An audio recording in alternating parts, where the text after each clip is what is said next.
Jedna z těch nejsilnějších emocí, které neustále prožívám znovu a znovu, je, že se sem vracím, že jezdím domů.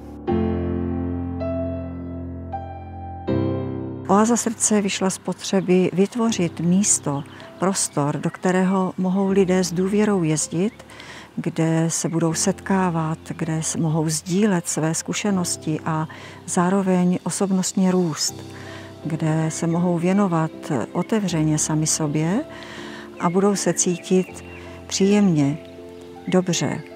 Což se podařilo. Vznikl v Oáze srdce prostor, který mnozí návštěvníci vnímají jako svůj domov. Sami dokonce říkají, že přijíždějí domů. Nejdříve jsme vlastně dělali firemní školení a postupem času vlastně sem začaly přicházet lidičky, který tady měli svůj klid, svoje zázemí.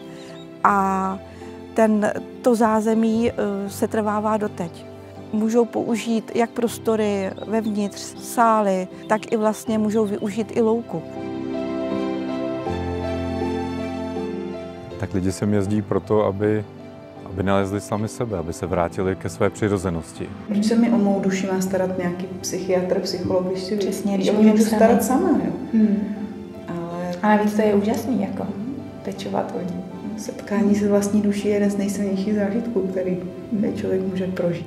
Jsem tady moc spokojená a Ernestinka je pro mě mistr. Nikoho takového jsem ještě do téhle doby nepotkala. Vždycky, když někdo mluvil o mistrovi, tak já jsem si jako říkala, no tak to já to nějak mám jinak a to úplně není jako to, co jsem hledala a ona je pro mě ten člověk na správném místě.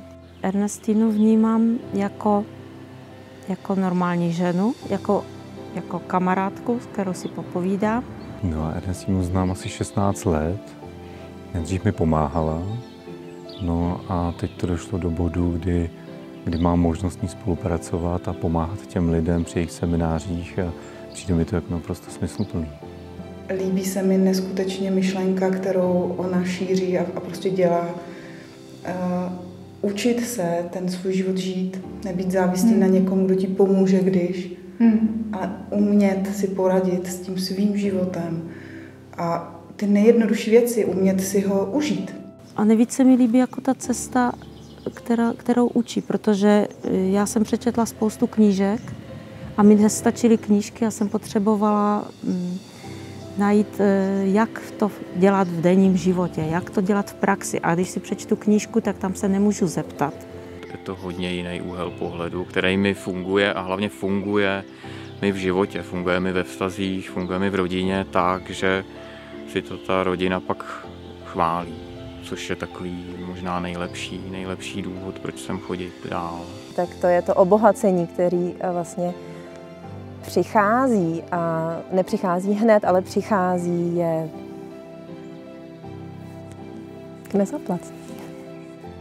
Já si tady právě léčím roztroušenou sklerózu v uvozovkách. Právě díky té nemoci jsem se dostala sem, že jo, a že jsem začala na sobě pracovat. Kdybych tu nemoc nedostala, tak bych tohle asi nedělala, že? A udělala jsem velký pokrok, protože jsem byla na vozíčku a teď už chodím i venku s holema. Jezdím sem ráda a jako úplně každému úplně z plného hloubi srdce můžu doporučit to samé. Tak já vždycky na tyhle víkendy se moc těším a vždycky si je dost užiju. Přijíždím s takovýma 1-2 otázkama, které se mi nějakým zvláštním způsobem nakonec vždycky odpovědí, aniž bych se na ně aktivně ptal a aktivně šťoural, jak to teda je. Dneska odjíždím s velkým poznáním. Zase jsem tady tenhle víkend udělala takový velký krok dopředu. Moc děkuji třeba Ernestince za to, že mi pomáhá vidět vlastně, co se to děje kolem mě a co se děje mně a ve mně. Tak jediné, co můžu říct, je vlastně to, přijďte se sem podívat třeba.